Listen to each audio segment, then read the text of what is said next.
This program does not provide medical advice. We assume no liability for the information provided on MindForce Radio. Please consult your physician before beginning any exercise or nutrition program.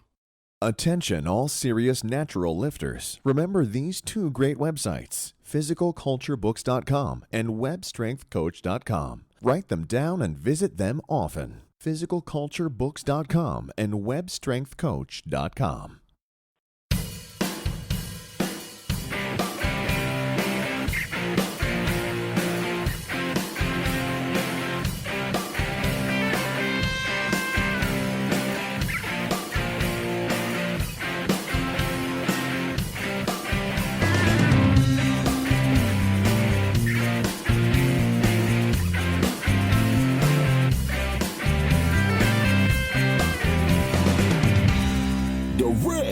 From MindForce Radio, this is Natural Strength Night with Maximum Bob.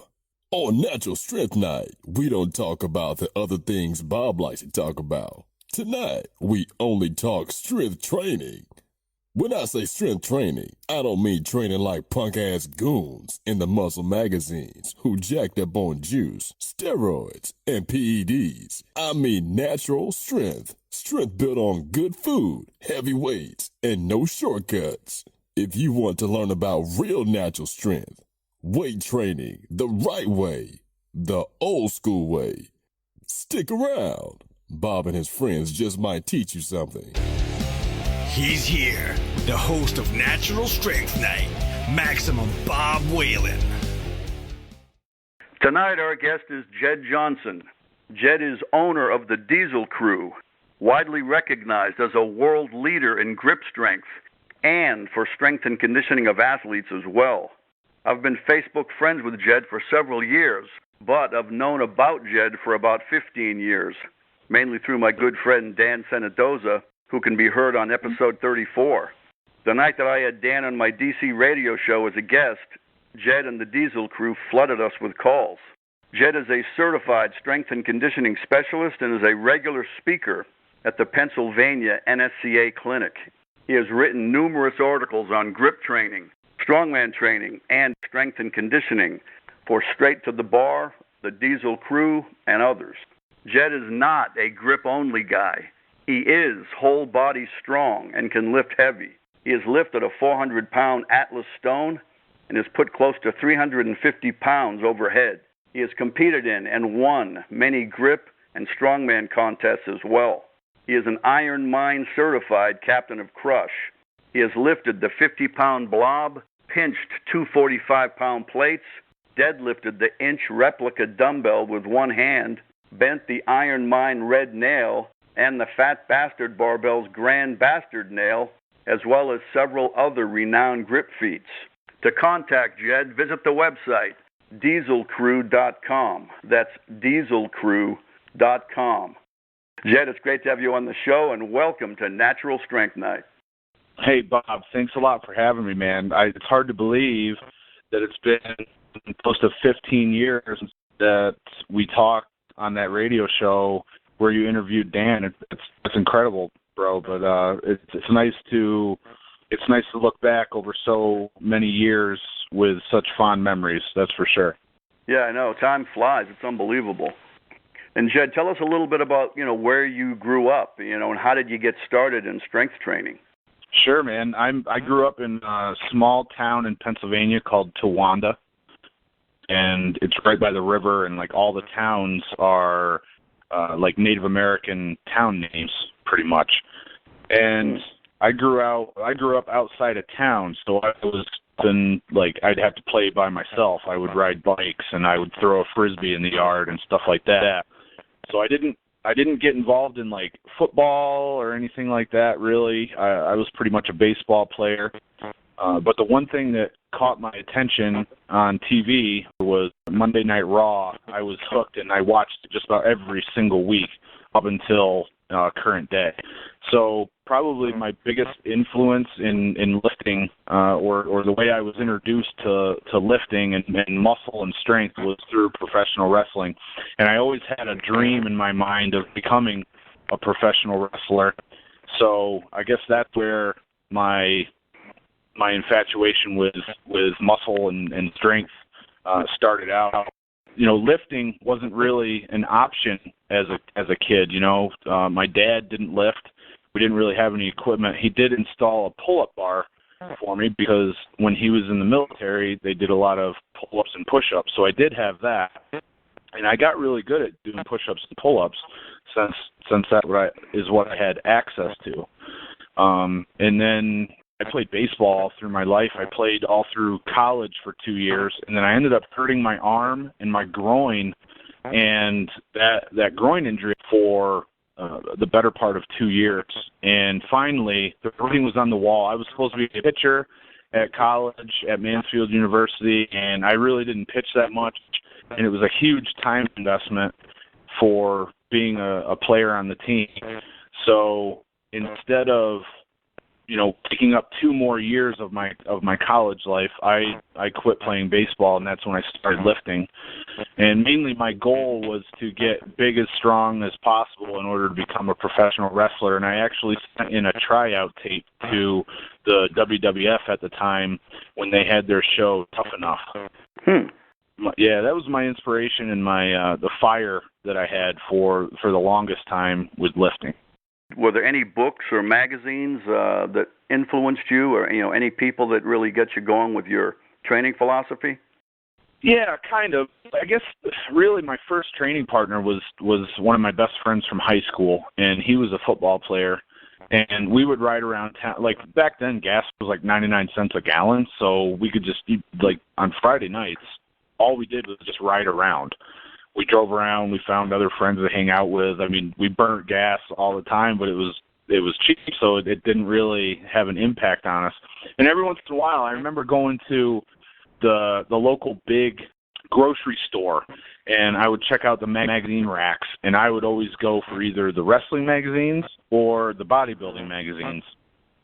So I just tried to replicate what the bodybuilding magazines had in the articles. That's pretty much what I followed through high school when I trained, which little did I know that's totally not the way you would want to train as a baseball player, but that's what I did.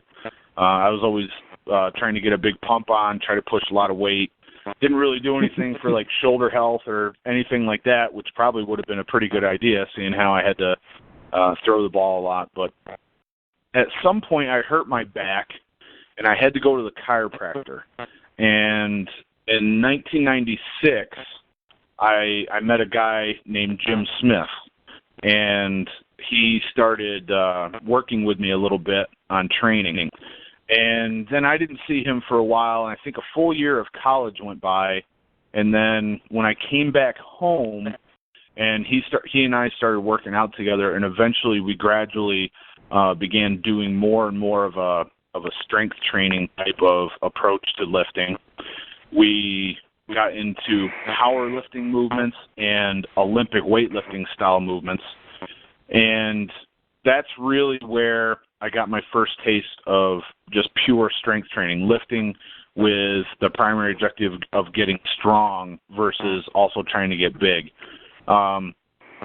So I started out with powerlifting and Olympic lifting. I remember looking into it on the internet, and I found a picture of Vasily Alexiev doing cleans or some kind of barbell exercise in either a pond or a river.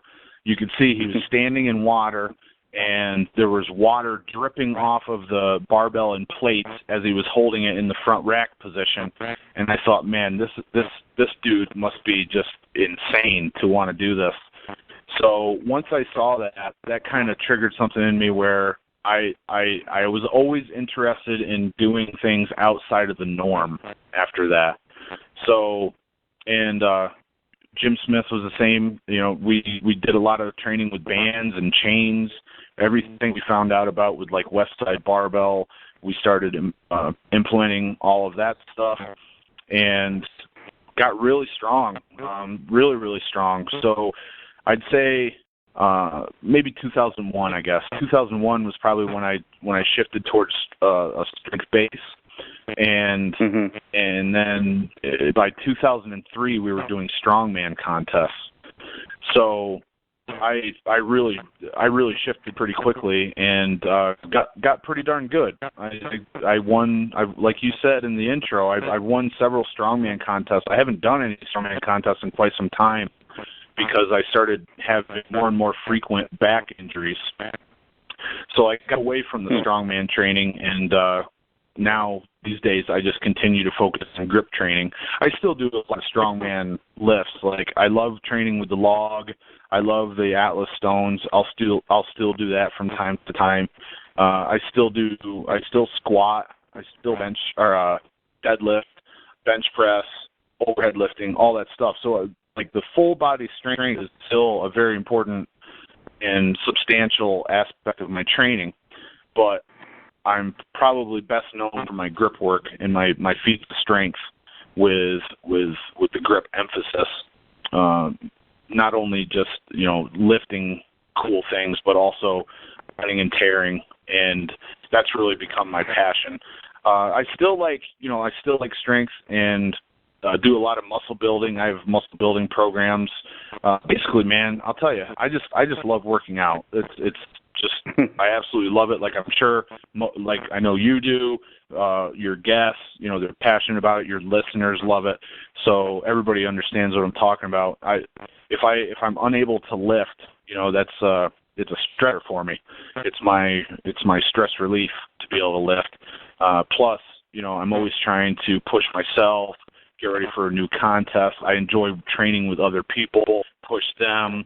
I can tell when they're getting into a certain type of training and they're enjoying it and they want more and stuff like that. So it's cool to, I like going to visit people and train with them. I'm not too big on like partying and stuff like that. So that's me, man. That's what it's about. What gave you the idea to start the Diesel Crew? Mainly, we got so into strongman and grip, and the internet was growing at the time that Spitty and I decided to work on that together, and we did that for several years. And then since then, we've kind of gone in multiple directions. So I've maintained more of a focus on the grip and strongman stuff because that's what I'm most passionate about. And he's doing things these days in more of the general fitness and strength training field. But we wanted to, we were traveling around learning from people anyway, so we figured we might as well try to help people with their training. So we were able to make it a little bit more formal of a system and help people apply it to what they were doing.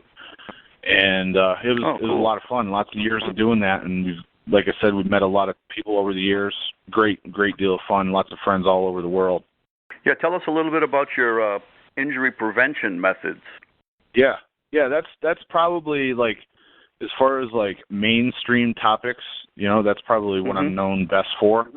And I actually have a couple informational products on how to prevent, how to get rid of elbow pain. I believe it was 2004. No, it was 2003. I was training for my first strongman contest, and I was also training for my first grip contest. So this was mainly like the spring and summer of 2003. So I've just been introduced to keg lifting. I've just been introduced to steel bending. So I'm doing all these things, and it was so incredibly taxing on my elbows that I actually ended up with double golfer's elbow and double tennis elbow. So the inside of my elbows on both arms were inflamed and swollen and painful, and then the outsides of both arms, of both elbows on both arms, were painful on the outside as well. So double golfer's, double tennis elbow. I was eating like 8 Advil in order to just get warmed up for a training session. Like, dude, I was taking so much ibuprofen that I wouldn't buy the generic ibuprofen. There was no way. I had to get like the candy ibuprofen with the candy coating on the outside, because I'd have to take several to get started, and I'd have to take some halfway through. So little did I know, Bob, that I was doing it wrong. I was doing too much too soon. I didn't do any kind of ramp up or conditioning and, recovery work. What the hell is that? I didn't do any of that either. So I ended up with these injuries, and I ended up getting rid of them. I ended up figuring out some exercises that finally were able to take away this pain after dealing with it for like 3 months at least. Finally, later on in 2003, I was able to get rid of it. And over the years, I've had recurring episodes of tennis elbow. Like tennis elbow has been probably my, aside from my back, tennis elbow has probably been my most occurring injury, my most occurring malady. By self-experimentation, I've been able to figure out many ways to get rid of tennis elbow. And then after about 10 bouts of it, I was like, it's probably going to make more sense if I prevent this from happening. So now I've actually got like a system of like 3 movements that I do on a weekly basis, once a week.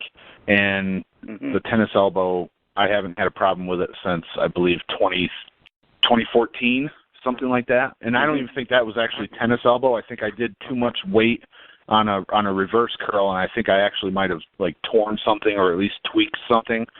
So that took a little while to get rid of, but it wasn't like from overuse. Tennis elbow and golfer's elbow is generally like from cumulative trauma, and I don't think it was that. I think it was more like one actual repetition that got me. So yeah, I mean, believe it or not, Bob, I went to a grip strength competition. I would say in 2006.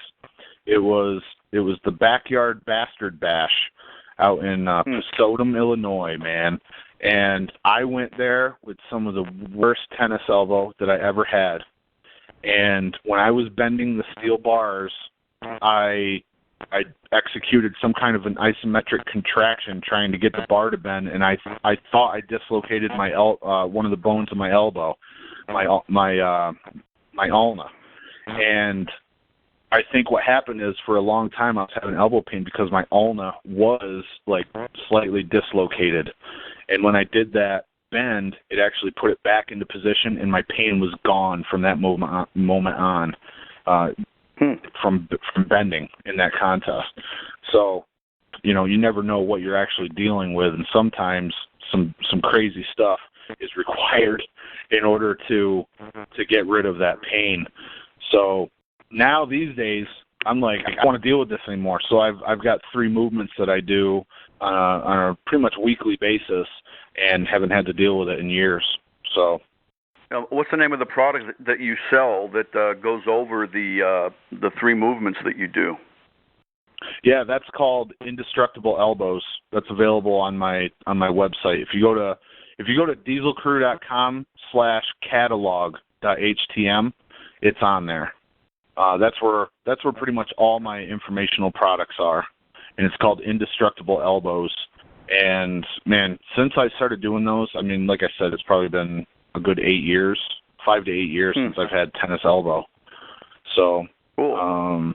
And if I ever feel like a tinge gut, then it's usually because I've been skipping those movements because I'm focusing on a contest, like specializing for a grip strength contest, and that's when I know I've got to start doing those things back, get those things back into my program, start doing them, and boom, my elbows are right back in tip-top shape. So, yeah. Now, if anybody's already got tennis elbow or golfer's elbow, then they want to check out Fixing Elbow Pain. That is a product I actually teamed up with a guy named Rick Cassell from Canada. He's a professional therapist, so he's got like I think it's like a 6 or 8 week rehabilitation program for both tennis elbow and golfer's elbow.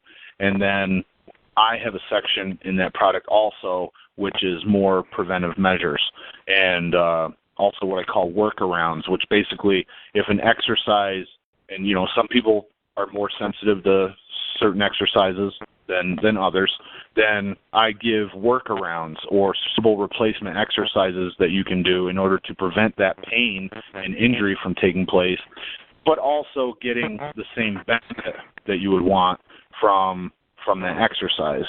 So like a good example is if if pull-ups on a pull-up bar trigger elbow pain for you, then don't feel the need that you have to do pull-ups. Instead, what you can do is get your hands off of the pull-up bar, which is a fixed, rigid structure, and it locks you into a single plane that might not work well for your body, and instead do something like ring pull-ups, or do your pull-ups on a TRX or a Jungle Gym XT, or get some other kinds of grips. I'll actually do Rolling Thunder pull-ups. Rolling Thunder is a handle that IronMind sells. It's a 2.5-inch handle, and it revolves, so it gives you more challenge for your grip on pull-ups. But at the same time, when you hang, they'll allow your hand to twist into a comfortable plane, so you don't have to worry about being stuck in that rigid plane that causes you issues. You can get out of that and change the angle slightly and still do pull-ups, but not have to deal with all the pain in the elbows, the shoulders, the wrists, what have you. Yeah, please tell us about some of the various feats of grip strength that you've done, and, which one are you the most proud of? Cool, man. Yeah. Boy, there's been lots of them. Some of the ones that I'm most well known for is probably like block weight feats. So a block weight generally is one head of a dumbbell, and the head either broke off the handle or you cut it off. I've lifted up to a half 130-pound York Legacy dumbbell head. It's called Blobzilla. So another one of my big influences in grip training is Richard Sorin. He was the first man ever certified on the Captains of Crush Grippers through IronMind. I believe it was in 1991. Right. And one of the other things that he innovated, I would imagine. And he invented the Blob. So basically, the if I remember the story correctly, and it's in my ebook. I actually asked him to write it up, so I've got kind of like a forward in my Lift the Blob ebook from Richard Sorin. And because I always thought, why would someone want to lift this? How would it occur to someone to lift a block weight in a pinch grip? Because the Blob is half of 100-pound York dumbbell head with angled edges to it, so it's very hard to pick up for people. And I always thought, why would someone basically get so obsessed with hand strength that they would want to do this? So I guess what happened was in the early years of his business, when he was cleaning out a gym in order to bring in new equipment, there were lots of broken dumbbells. And the gym owner, and the name escapes me, but whoever the owner was, said, Richard, go ahead and throw those into the truck and take those to the scrap pile or something like that. So he was going around and picking them up, all these broken heads, one at a time, and carrying them out the door and throwing them into the back of the vehicle. Well, one of these dumbbells was a half 100-pounder that was broken. He decided that he would train until he was able to lift the Blob. And I don't know how long it took him. I can't remember anymore. I think the information is in that little story. But I always thought that was awesome, and it kind of harkened back to when I first saw that picture of Vasily Alexiev out in the river doing cleans with the barbell, in water. I thought, man, this is just crazy. Who would want to do this? So I started looking into getting my own Blob, and as it turns out, when I met up with the guy to buy a Blob off of him, I was able to lift it after like 3 or 4 tries, and actually picked it up and walked down the parking lot for a few steps before dropping it. So I knew right then that I was somewhat talented in block weights. I believe that was 2003 when that happened. And since then, Blobs and block weights have become my specialty. So I've lifted the Blob with like 20 pounds added. I've come close with like 22 or 25 pounds added. I can't remember exactly. I've held a Blob in each hand for something like 20 seconds. I've won competitions doing that. I've picked it up by the face, which generally you would pinch it by the narrow width of it. But if you tip it over on its side and try to span your hands across, it's called a facelift, and I've done that. I've done that with weight added. And then I've done even bigger hex block weights. So I've done half 120s, multiple half 120s.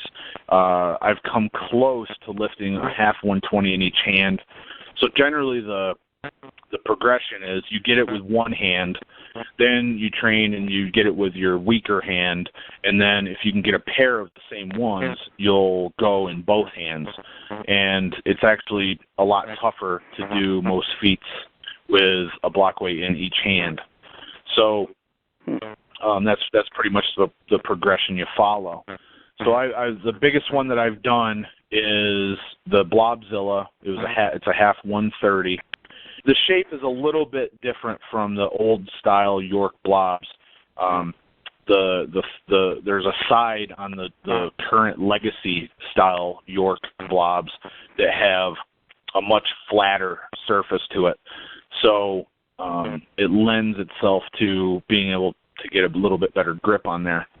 So that's important to understand. But I've also done the half 130 with weight added. So as far as I know, I think I'm the only person that's ever done that. I'm sure there's other people that could do it if they tried, but I don't know of anyone else doing it. Guys like Brian Shaw have cleaned Blobzilla and pressed it no problem. We'll be back with more right after this.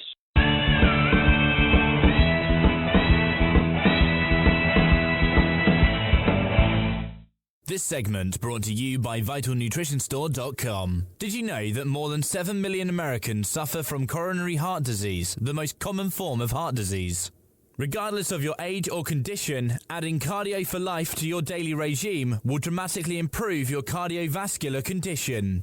Cardio for Life has been the top-selling L-arginine product in the marketplace now for more than 3 years. It is also the top-selling product at VitalNutritionStore.com. Formulated by Dr. Harry Elwart, the best-selling author of Let's Stop the Number One Killer of Americans Today, Dr. Harry believes together we can prevent and reverse heart disease. Cardio for Life comes in 3 wonderful flavors: orange, peach, and grape, and is gluten-free, sugar-free, and sodium-free. Please see our complete line of natural products at VitalNutritionStore.com. That's VITAL Nutritionstore.com.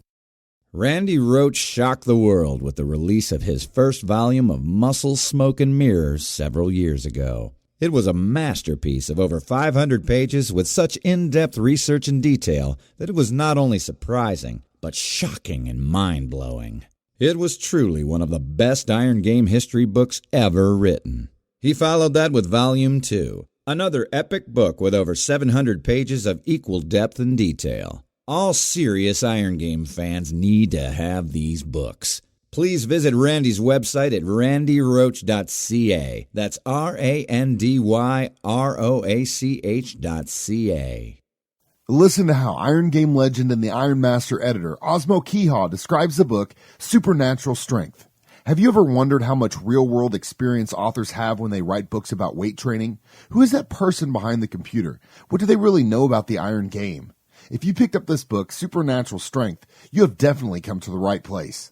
The author, Bob Whelan, has spent several decades in the Iron Game trenches training himself, competing and coaching in powerlifting, earning academic credentials too numerous to mention, and thousands of hours of training and instructing athletes and trainees of all levels at his Washington, D.C. gym since 1990. He's not only devoted his life to motivating and pushing people to heights they have never been to, but elevating the trainees' understanding why certain methods work better than others. Bob is one of the most respected and revered trainers in the business today. This book is sure to surprise and amaze you at the same time. Order now at supernaturalstrength.com. That's supernaturalstrength.com.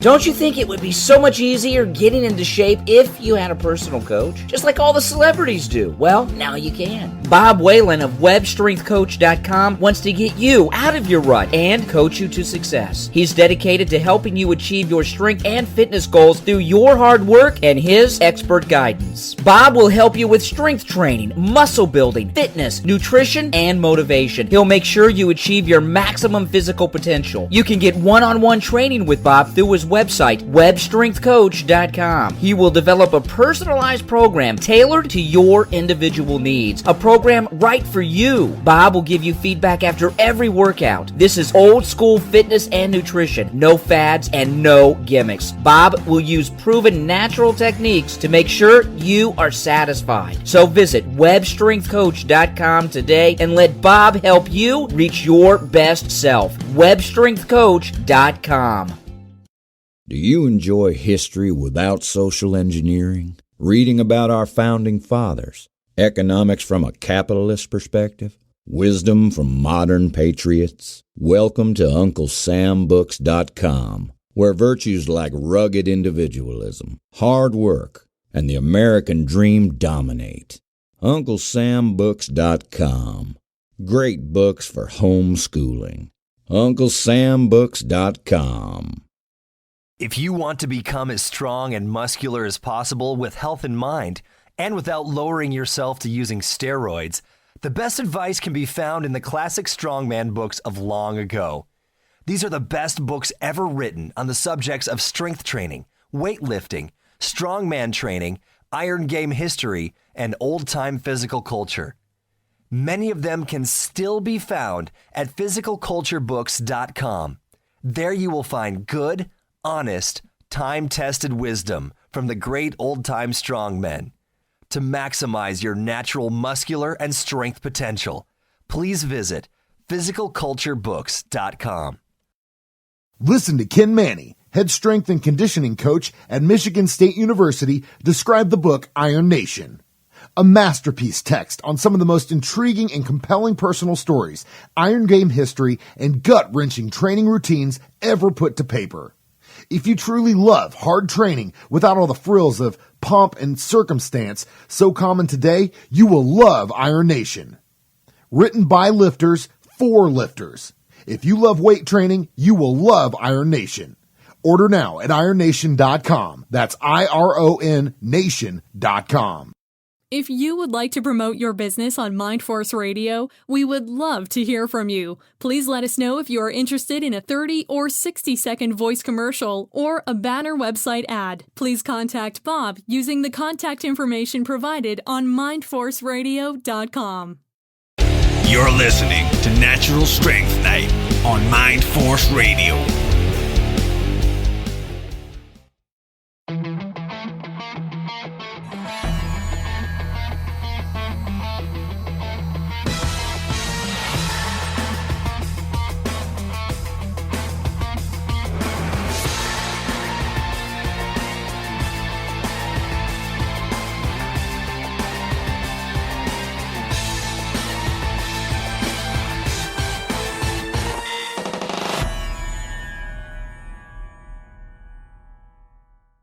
It just so happens that Brian Shaw probably outweighs me by at least 100, 150 pounds. So it factors in a little bit. So that's my specialty, but probably the one that I'm most proud of as far as like my grip feats is something that I just accomplished in March of 2017, and that was pinching two 45-pound plates in each hand at the same time. This was another feat that I learned about from Richard Sorin so many years ago, and he's got a handful of pictures at least where he's pinching these old school York plates. The thing about these old school York plates is that they're about twice as thick as a regular plate. They're about 2 inches thick. So sandwiching two of them together smooths. Yeah, sandwiching them together, they're about 4 inches thick.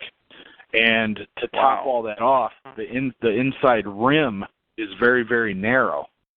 So because of that narrow rim where they're facing one another, if they shift at all when you're trying to lift them, they instantly slide upon one another, and you lose your grip. So you take into consideration that there's not a lot of these around, so they're tough to train on. They're very, very thick, so you've got to have large hands. They don't like to stay together because of the shape of that inside rim. You've got some factors there that make it extremely hard.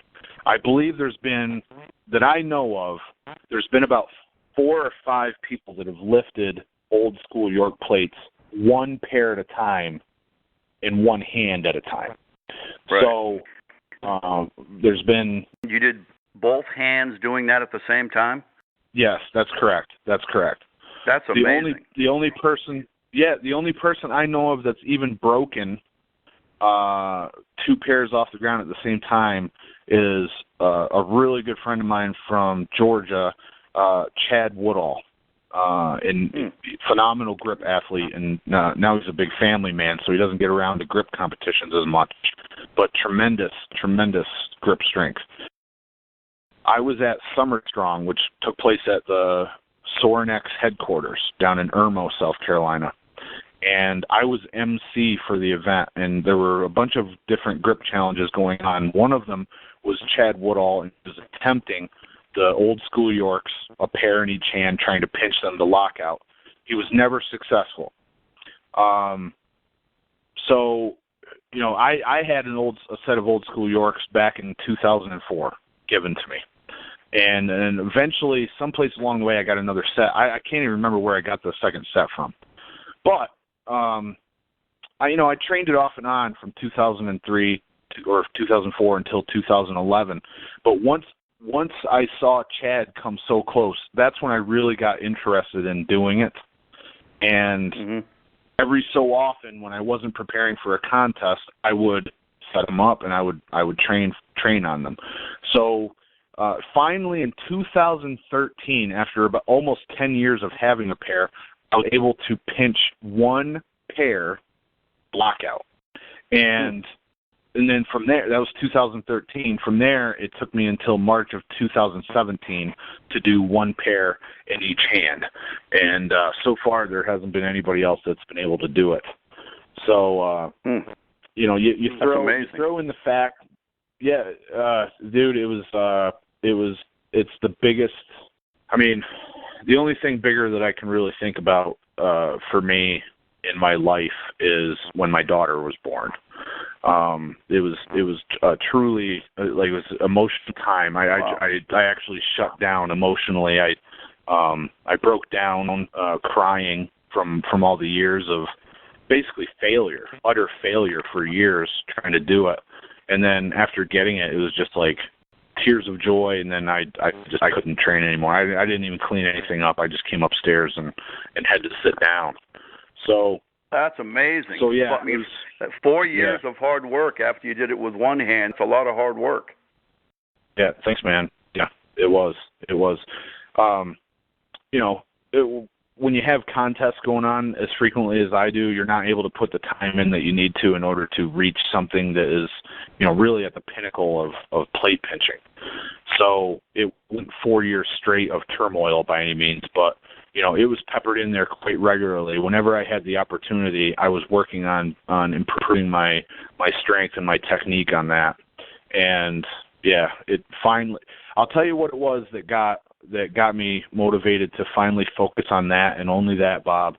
In October of last year, I had the worst back injury in my life, and I thought for a couple of weeks that I might be done with strength training because it was so bad. I ended up experiencing some form of a disc injury from what we can tell. And how'd you hurt? I was down I was doing trap bar deadlifts.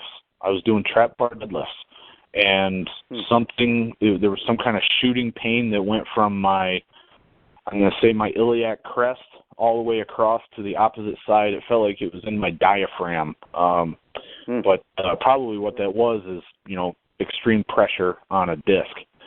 And it just fed out. But man, I dropped right down and I didn't even bother putting the weights away. It was Man, I was feeling really good that day too. Like I was going for a PR, and for whatever reason, man, I don't know if it got out of alignment or if my technique was bad or what. I don't know, but I got about 4 inches off the ground. It felt great. I'm telling you, it felt awesome. I was not alarmed in the least way, but I got that shooting pain, and it just dropped me. It felt like somebody shot me from the grassy knoll and hit me right in the spine.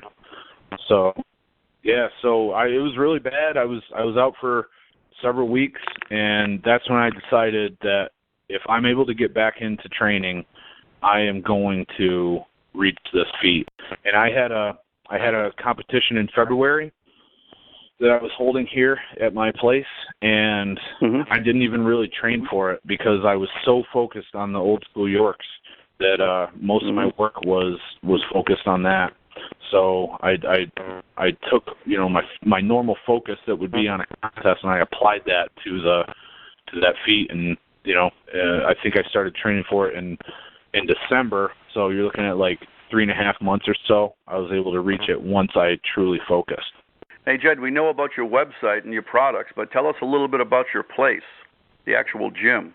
Yeah, sure. So my wife and I built an addition onto our house in 2008 because we were planning on having another baby. We weren't telling anybody, but we were gonna have another baby, so we needed more rooms. So we said, while we're at it, if we're going to build an addition, we might as well put a garage on there, and I'll take my side for a gym. So once it got constructed, I've never even had my car in my side of the garage. I instantly started building a platform. I've got a double layer of plywood, 3/4 inch plywood for the platform over top of the concrete, and then I've got either 1/2 inch or 3/4 inch rubber stall mats covering the wood. So that's been my main training facility. I've got products there, picture shoots, stuff like that. And so I moved in there full time in 2009, and I think by 2011 I had taken over the whole garage. It was just a step-by-step process. I said, you got to know how to work these things, stealing the wife's half of the garage back. But I was successful. Yep. So it's a fully outfitted gym for grip training. I've got just about any tool you could think of. I've been collecting the stuff since 2003 or whatever, so I've got a lot of stuff down there. Some stuff like manufacturers have sent me in order to do review videos and things like that. But and a lot of it is you got to know how to shop, man.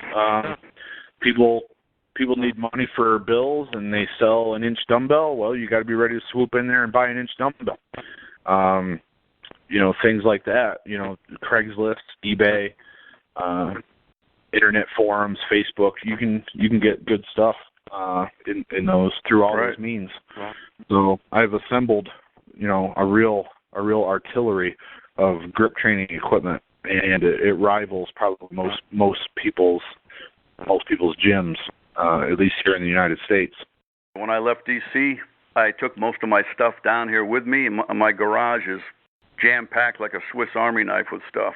I couldn't fit it all in there, so I got a second bedroom filled with stuff, and I even got some stuff in my living room that wouldn't fit in either of those two places. I got the power lift trap bar and a Olympic bar and some other stuff in my living room. Nice. Now, if I started encroaching upon the living room, I'd probably be in trouble. I'd probably have to sleep in the doghouse. But it has occurred to me to maybe bring a set of grippers up here so I can do some grippers during Monday Night Raw or something like that. So maybe someday. Tell us about some of the coaching you do, and if there's a beginner out there who's really interested in grip strength, how would you get them started? Yeah, absolutely. I absolutely love working with people on their grip. I would say I get just as much enjoyment out of seeing some of my students PR as when I do myself. So not only have I put out a tremendous amount of products, but I also have I actually have 3 different coaching programs depending on how much guidance someone really needs. So I've got this website, thegripauthority.com. Back in the day, there was a site called the Fight Authority, and it was all like mixed martial arts and those covering those different leagues. So I started the Grip Authority, where I put up training tips, articles, videos, demonstrations. All of my grip products go up there. Once I release something new, it gets put up there automatically. My members get it for free. I'll do Q&As. I'll do coaching calls. I'll do things like analysis videos. Like, believe it or not, a lot of the grip feats are actually very technical. And if you don't put your hand on the object properly, or if you don't set the gripper right, then you end up leaking so much energy that I'll have people send in video clips of them doing things, and then I'll assess the video and do like a critique, and then do like a corrective actions video, things like that, called a coaching points analysis. And man, what else? All kinds of stuff. And it's not one-on-one personal stuff. It's based on like the members' request. Like whatever they need to know, I'll put a video up on it. Or if I'm not getting any suggestions, then I'll just cover something that I haven't covered before. Or if I learn something new, or if I figure something out in my training that works a little bit better, then I'll shoot a video and explain why this works and how you can apply it to your training. So that site's been up since 2010. So, I mean, you can join for a month for $1, and you get instant access to over 7 years of stuff. But basically, every grip strength feat is covered there. Every old-time strongman feat is covered there. And if it's not, it's because someone hasn't requested it. The next thing I do a weekly Q&A called Team Napalm on Sundays. That's generally 1 o'clock. So that's a little bit more, because you actually get access to the Grip Authority plus direct access with me for an hour a week, and we go over like any problems they're having in their training. We talk about programming. We talk about needs analysis for whatever kind of feat that they're training for, or setting up training for a specific contest, maybe. We talk about nutrition. We talk about general strength training, muscle building, fat burning, all that stuff in Team Napalm. For people who want more of a one-on-one coaching opportunity, then I also have something called the Grip Task Force, which is basically virtual coaching. And when someone starts up, we'll get together for a 60-minute phone consult, get the information that I need in order to write what I feel is a suitable program for their needs. And then we have a follow-up call every 2 weeks in order to do a little checkup and see how everything's going. If they're working on something, I'll have them shoot a video also, and I'll take a look at their technique in order to make sure that they're doing everything properly, because you can write the best program in history. You can match all the drills to the specific needs analysis for an athlete, but if their technique is bad on grippers, it doesn't matter what you give them. They're not going to reach their goals unless they're just extremely brutally strong, because of the mechanics of the gripper itself and the requirements of the set. So sometimes video is extremely important, and we'll look at that on a routine basis. So yeah, those are 3 things that I have going on right now. But aside from that, I have all kinds of different products. If someone doesn't want to do coaching and they just want to learn to tear a deck of cards, I've got an ebook that's like 120 pages long on how to tear cards, how to tear them multiple ways, how to do different versions of the feet, like going vertically or tearing just a corner off or tearing just a tab out of the center. So pretty much, man, I love grip so much that my life pretty much is grip. Aside from my family, it's pretty much all I do. Please explain the new rules for the Captain of Crush grippers and how they differ from the old ones. Yeah, man.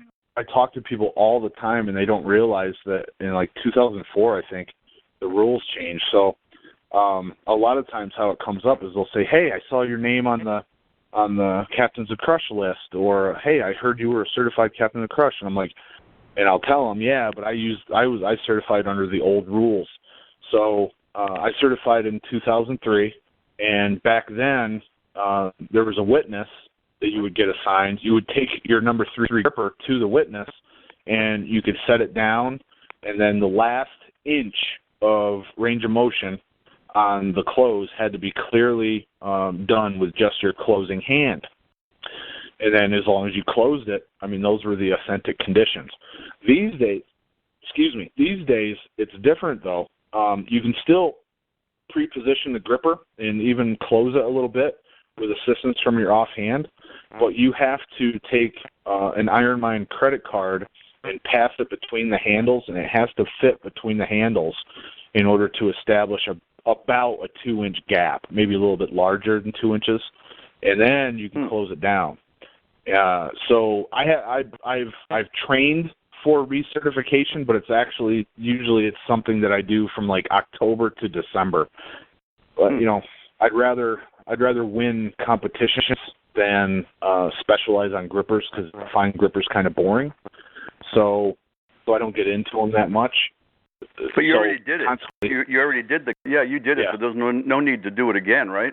There's no need to do it again. Like, my name is still on the list, but you know, I'd be lying if I didn't say, you know, there's something in my mind that's like, you know, I don't like any kind of dishonesty. You know what I mean? So when someone says, "Hey, I saw your name on the Captains of Crush list," you know, to me, I'm obligated to say, yes, I'm on that list, but I also certified under rules that are no longer valid, and they don't apply like an asterisk or anything like that to those names. As far as I know, there's only been 2 people that have gone back and recertified. Now, there could be more, but I only know of 2, and that's Richard Sorin, whose name has popped up how many times now on this call, and also another good friend of mine, Paul Knight, who at one time, if not still, used to have probably the best crushing grip in the United States. So, and I actually got with him and did a product called Operation Certification, Wide Set Gripper Specification Training, and really it's how to train for grippers for the IronMind Cert, the current IronMind Cert conditions. Even if you're not interested in doing feats of grip strength, like I know when I first heard about grip training, after I started doing it for a few weeks, I understood why. Once I started doing grip training, I was able to row close to 315 pounds on a barbell on just a bent over row. My deadlift went up like 50 pounds. Even things like my bench press went up. My squat went up. And naturally, I was able to curl more weight. I ended up getting up to 90-pound dumbbells on a seated curl. So, you know, the benefits of grip strength are tremendous. I would say anybody who lifts weights needs to train their grip. They need to have a good grip. Otherwise, you're leaving weight on the table. You need to train your grip in order to maximize your potential. It's like the forgotten element of truly functional training is grip strength. And if you're serious about getting a good grip, then there's nobody better to talk to than me. Get one of my products. Let's do some coaching. Get access to the Grip Authority in one of the many ways possible, and you'll be able to tap into the ultimate resource for grip training. Well, Jedd, that's going to do it. And thank you so much for your time and for being on the show. Please give us your website again before we hang up. Sure thing, man. My main website that I operate is dieselcrew.com. DIESELCREW.com. And basically, what is the Diesel Crew? It's everyone that comes to the site, man. Come and become a part of it. Come and be passionate about training. Bob, thanks a lot for having me on the show. It was a lot of fun when we did it the first time. This was even more this time. You do a great job, and I'm pleased to be a part of it. So thank you once again for reaching out to me. It was an awesome time. Thanks a lot, Jedd. I really appreciate it.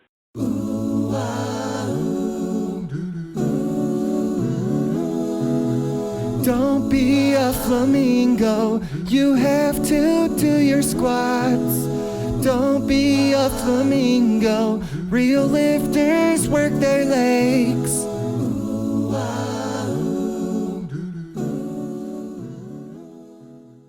Attention all serious natural lifters. Remember these 2 great websites, physicalculturebooks.com and webstrengthcoach.com. Write them down and visit them often. physicalculturebooks.com and webstrengthcoach.com. That's going to do it for this edition of Natural Strength Night on mindforceradio.com. Please bookmark that website, mindforceradio.com. Bob is always looking for new writers for naturalstrength.com who are old school, hardcore, write with passion, and have a strong anti-steroid stance. He also wants your training questions so they can be answered on the show. Please send your articles and training questions to Bob at mindforceradio@earthlink.net. Thanks for listening. See you next time.